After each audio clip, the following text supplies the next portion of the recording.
Hey everybody, it's Jenny, and I have a super quick plan with me in my Plum Paper Planner. This is what I'm using right now as my functional planner. I need to redate it because this is December 2021. I had zero chill, so I had to start using it immediately. I am whiting out the dates, and then I'm going to use these clear Happy Planner date stickers to add new dates to this planner.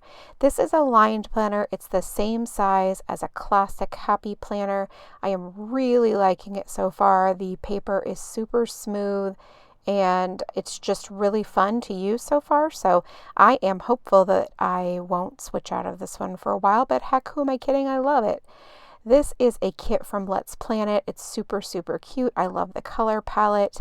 And honestly, I say super cute about 1,000 times because I find myself only purchasing things anymore that I genuinely love. So yeah, I have added my meal tracker at the lower left-hand corner. That's where I'm writing our dinner plans for the week. And then I'm adding a decorative cluster right next to it. I have layered a full box and then that cute little mailbox and then a washi strip.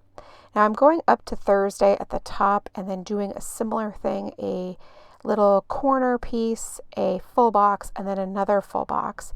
And then doing again a similar thing down in the lower, a corner, a full box, and then I am going to add a little hand-drawn looking circle and then a little oven mitt as well. Ironically, Sunday will be my family baking day, and so we will do that. And look, my stickers match. I'm going to start adding all of my activities and plans for the week. I use different stickers for these types of things. Mostly half boxes are the ones of choice for me based on my big handwriting, but I do sometimes use the quarter boxes for my son's work schedule. I do keep track of that for meal planning purposes and just to have a general idea of where he's at, but it's not my responsibility or anything like that to keep track of it. But I do use those because I don't have as much information to notate, so I can keep it really pretty small. I do like to alternate writing directly on the page and writing in the boxes.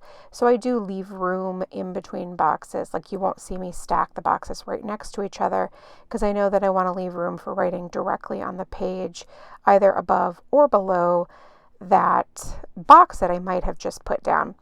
So now I am going to start writing my plans in these boxes. No idea why I decided to start on Thursday, as I normally start on Monday and work my way right, I'm sorry. But it just seemed like the right thing to do. I was really excited about Thursday apparently, so that is where we're at with this. So I'm just going to finish filling in these boxes and then that's it. It's super simple this week.